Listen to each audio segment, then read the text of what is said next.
Boy, I want to go out that way, don't you? Amen. Oh, Lord. We was at Bonham, Kentucky, down there at Brother Kevin Lloyd's. Lord dealt with me to take a lap. Son, I picked my duds up and right through the middle I went, around the back. I got around one trip. There was a guy on the second seat, about wherever it was, decided to go with me. Went down one trip, made a second trip, and fell over stone cold dead right in the house of God. They kept looking at me to do recitation. I thought, man, what a way to go. I hate that he's dead. Man, if I was going to go, it'd be in the house of God.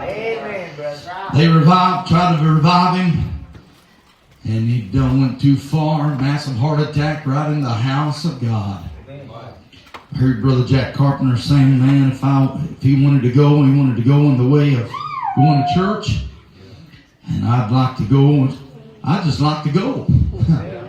I don't care which way he takes me as long as I make it. I want to preach to you a little while. It's Mother's Day. Man, I love preaching. My favorite, kind of Mother's Day, Father's Day, Christmas, and I love preaching them services. I guess my favorite one of my favorite is Veterans Day. And for all the veterans that I got, my heart goes out to you for the freedom that we have. And that's one of my favorite, I guess, one of them. Book of 1 Kings, chapter 3. Try to preach to you just a little while. I ain't going to hold you long. I say that. Sometimes it goes a little lengthy, so I'll try to make it shorter than I can. 1 Kings, chapter 3, and verse number 16. We'll start the reading.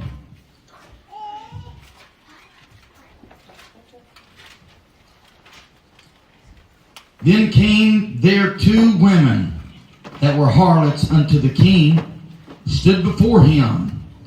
And the one woman said, O my Lord, I and this woman dwell in one house.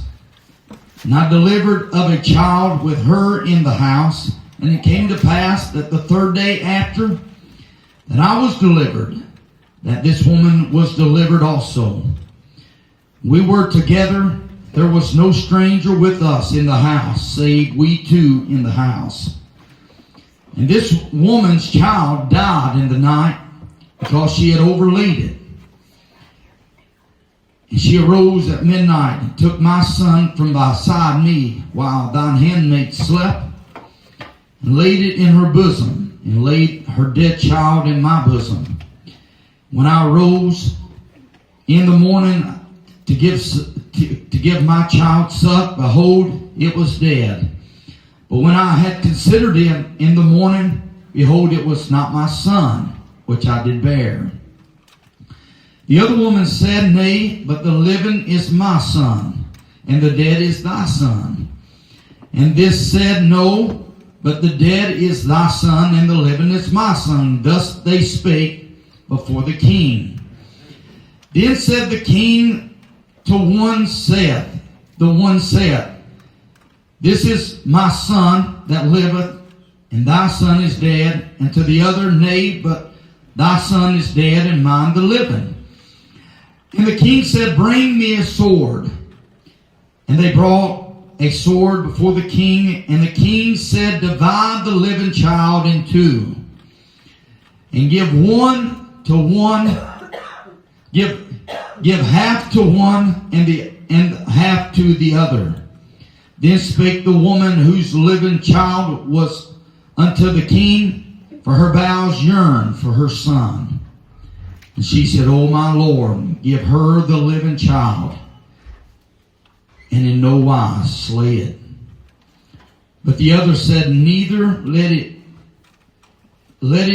be neither mine nor thine, but divide it. Then the king answered and said, Give her the living child, and in no wise slay it. She is the mother thereof. That'll be all my reading. I want to preach a little while on the cry from the mama. The cry from the mama.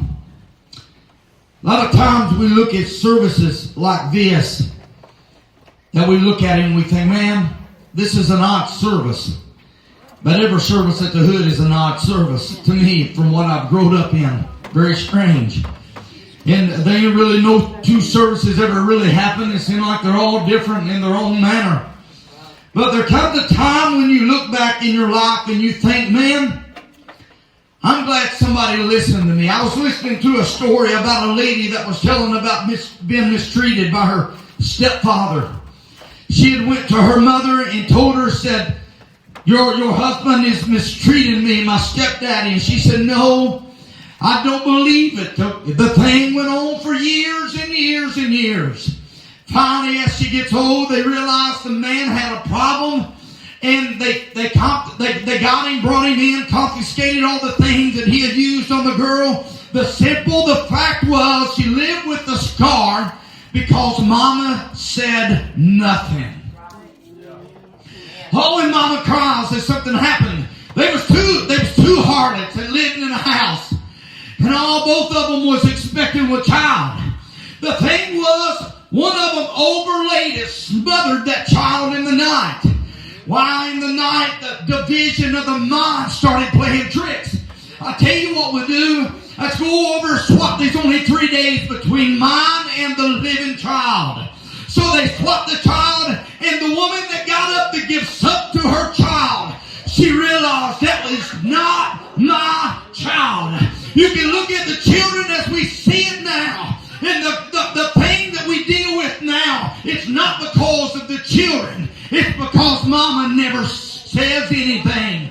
You look at the children, the way they're dressed now. The children is too little to buy that equipment. Can I get an amen in here? That little girl did not go in here at 8, 9-year-old and pick up a mini skirt. Mama put that on her. Would you say that? And when she dresses like a harlot, that little girl has been taught to live like that. But they ought to be somebody says, oh God, would you help my children? Would you help some mama stand up and say, oh God, let it live?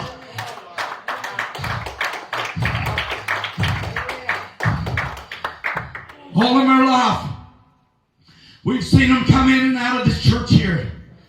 We've seen young ladies. It wasn't just a few months back. I guess it was probably 6 or 8 months ago. Some of y'all remember it. There was a man came in and sat on the seat behind Jacob. Had a little girl, probably 5, 6-year-old. You could tell this girl was scared. I mean, she was terrified. You could grab her hand and shake her hand and it was just trembling like she had Parkinson's. And I could tell the girl was afraid. Amy took her and put her beside her and talked to her just a little bit. But that man had took her and housed her and used her for his benefit. And I got to thinking, where was Mama? Why didn't anybody speak up and say, that girl needs some help? But nobody did. They used her and they abused her. That's the way the world has did her children. You know why? Mama didn't stop any time. Would you say, man? Oh, I could have stopped it, but I didn't.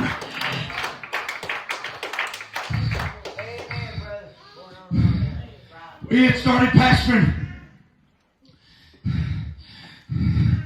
Can I preach to you the way I feel for a minute?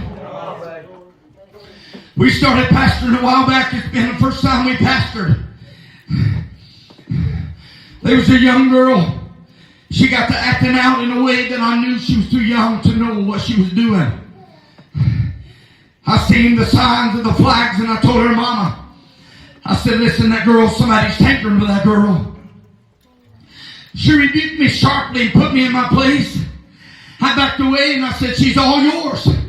But on the day of judgment, you'll give an account of that. She said, I know where my girl is. I know everything about her. And 2 to 3 weeks it come out that she had been taken with for months. You know what that happened is? Mama never said a word. Nobody said a word. That girl's living the rest of her life. She could have been divided and she is divided. It's one side going to daddy, one's going to mama. Just like when Solomon held that baby up and wants her. And the daddy said, I want her. And the mama said, I want her. And the world is a craving your children.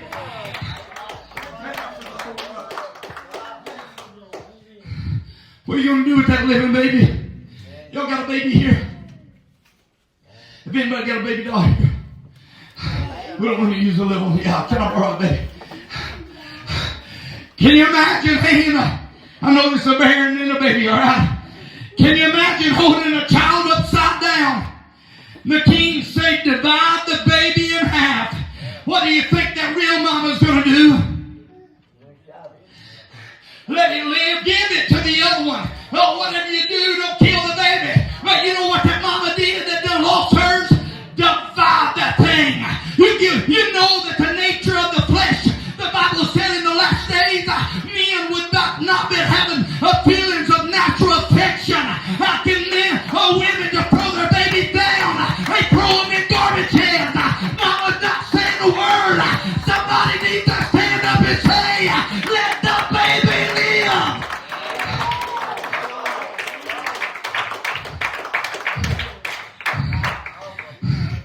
13-year-old girl had a baby in a pepper rally. It was all over the news when we went to school. Throwed it in the garbage can. Went back out and danced on the floor. Blows my mind how somebody can lose the natural affection. I got a little thing scheduled here. If you'll give me a little time, I got to think it through a little bit, all right? I'm going to use it. But you take one of these kids, you take somebody come in this building, stranger that nobody knows, comes over and grabs my boy. You're going to see the nature side of daddy and mommy. You can say you're sanctified all you want to, but you let somebody smack around and you see what mom and daddy does. You see what comes alive. Let that baby live. I don't care what you got to do. Let that thing live. You can put it in the world. They'll teach them how to do everything in the world. But when they get older, somebody's going to divide that ball of the child in half. And she's going to say, Mama, why didn't you stand up for me?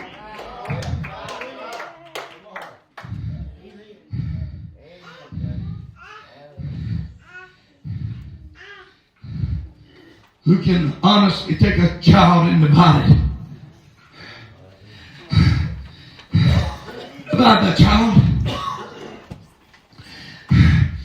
Man told me one time, he said, I'm sanctified. He said, nothing can bother me. Still remember in the church service that I was attending at the time, his little boy comes up to get prayer. Another bigger boy comes over and nudges him in the side and about breaks his rib. The daddy spun around and grabbed that boy by the shirt collar. I seen it. We say we're sanctified, but we are the provider for our children. The Bible said if the thief kneweth the hour to come, if he'd have knew daddy mama would have gone. You can read about the pedophiles. They're all over the place where they waited till mom and daddy's gone and they left the children at home alone. And they got in, they tied them up and they mistreated them. And they got home and they realized if I'd have just stayed at my post, if mama did have stayed faithful to God, they'd have never divided that child. If you'd have stayed on your knees and have stayed in a prayer line. Get us a song, man, if you will.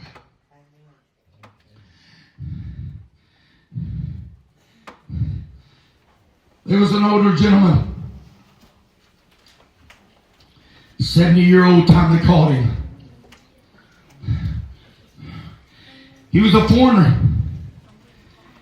He had totally sat and watched homes till the dad and mommy left and see if the children went with them. Scoped them out. Mom and daddy decided they needed a trip. They needed a date night one night. Not knowing the pedophile was sitting there watching. Went out and had a great time. Him and his wife had come home to a splattered bloodbath. Daddy blamed the wife. The wife blamed the husband. It divided the family. I remember standing in front of that judge. Dad on one side and Mom on the other. Attorney beside one and attorney on the other. The judge said, son, you get to pick which one you want to go with. Judy, I remember looking back and forth thinking, I don't want this to happen. But because of Daddy's hunger for something greater, divided that family in half. I preached one time, when you get what you want, well, you want what you get. David got Bathsheba, didn't he? But there was a price that had to be paid. Uriah died. The child died. They were suffering because of what he done. You can get up in the morning and decide you don't want this life no more. Dustin, there ain't nothing that makes me and you want it's just the love of God. I don't want another woman. I got all that I wanted. But can you imagine getting up in the morning and deciding my 5 kids and my wife is not good enough anymore? Walk out through that door. Somebody's got to pay.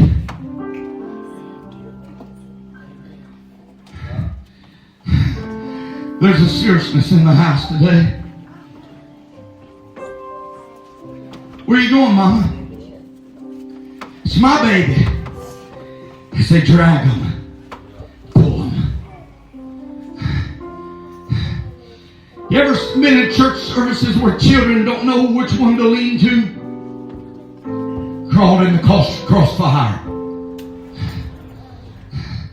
Nobody stand up for the child.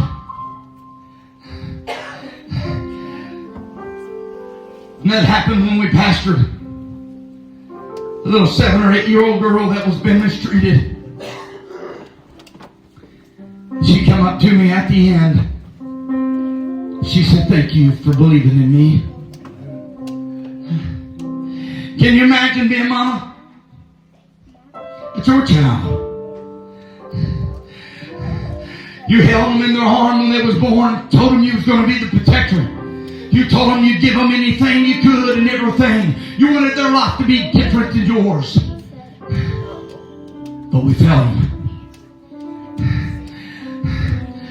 As your child and mine, does it get divided? Divorce rate at the all-time high. Look on billboards going to Corbin. $99.99 for a complete divorce. You can leave this life and go to another one for at least a $100 bill. But you'll leave behind an aftermath. Somebody cry every night. Somebody's heart's getting ripped out of their chest because something happened that they couldn't stop. I realized when my mom and daddy divorced, I couldn't change it. I couldn't make it work. I tried to think this dream is going to go away, but it never did, Dustin. It was an everyday living. Oh God, please take this dream away. It don't go away. This is real life, Eddie. This really happened. Mom and daddy are divorced. Children are shattered. I'm telling you right now, they are divided. Oh, who are you? Who are you tonight? If that's your baby, somebody better fight for what's yours. That's your child. Stand all over the building if you will. Today at Mother's Day, I want to hear a mother cry, Lord, get a hold of my baby. The devil's got one leg, and the hand of God's got the other. And he says, divide the thing. What gets us in trouble is when we say, just let it live. You lose grip on what you got. Is it really worth hanging on to?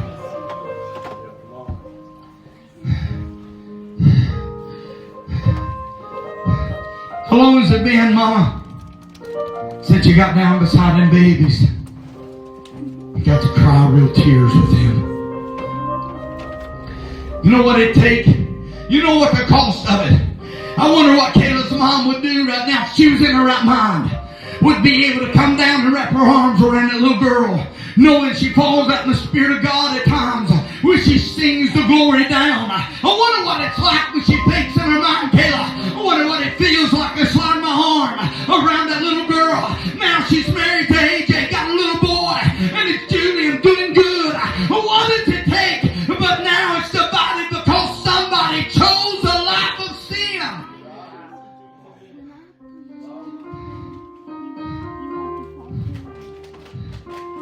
Does the baby live? It's left up to you. The altar's open.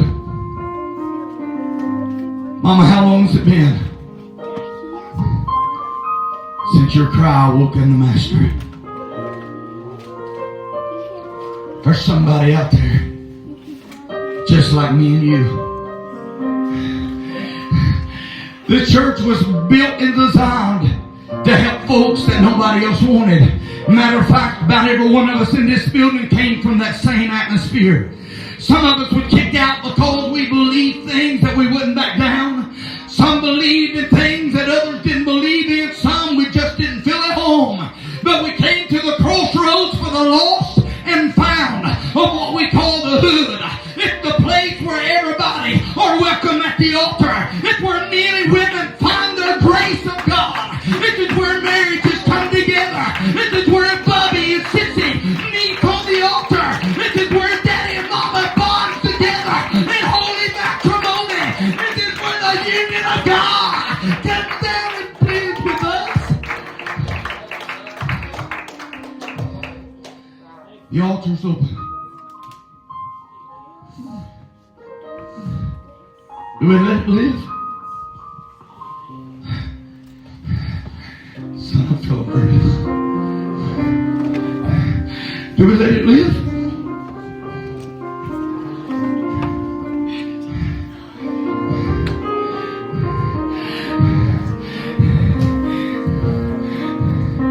It's more than flowers, preacher. It's more than roses.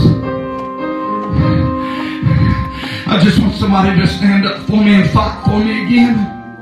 I want somebody to pray with me like I used to. I want to find that spot with God that I can talk to Him and me and Him can be together. Just me and Him. I want to be in a place that God can deal with my soul. Let me sing.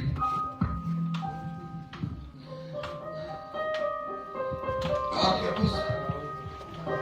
Oh God.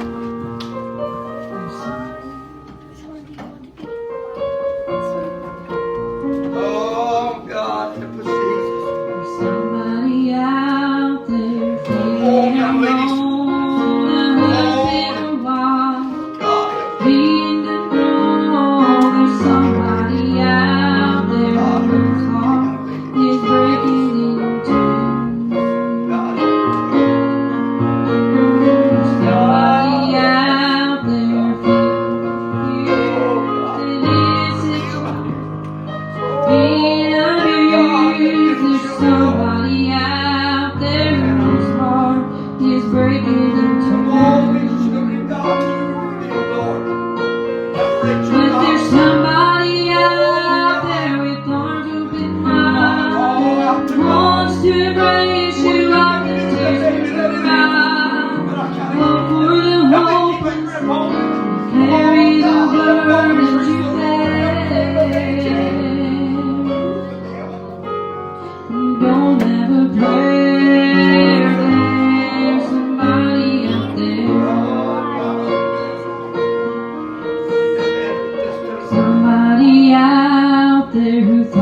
put it in her trust. Help her to pass it on. Somebody out there with arms open wide.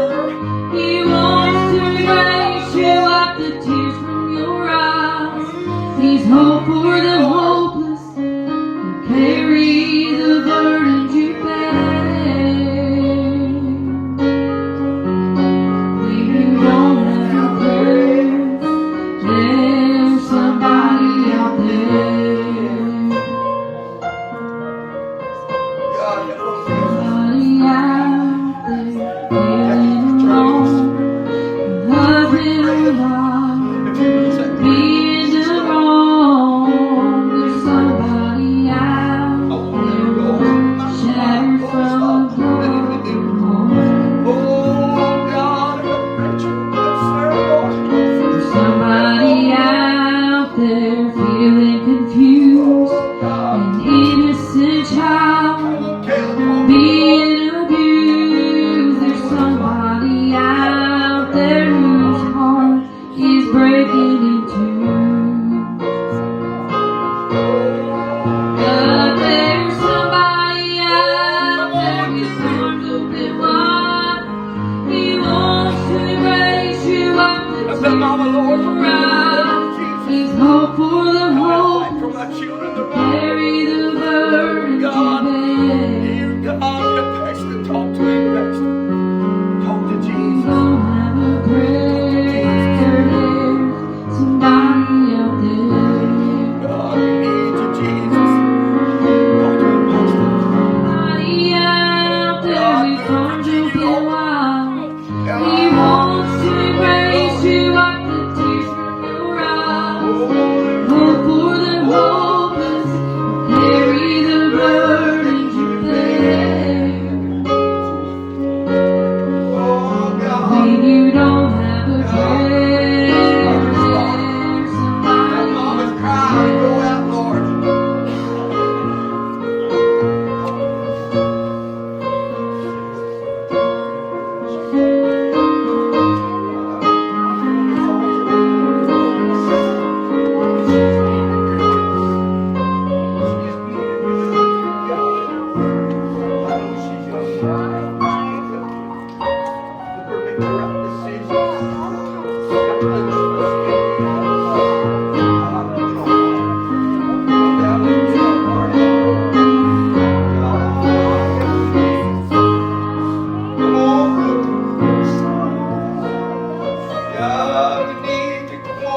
Somebody out there who thought it was cool to keep taking chances, thinking they never lose. Now they're hooked on a feeling that's left them empty and full.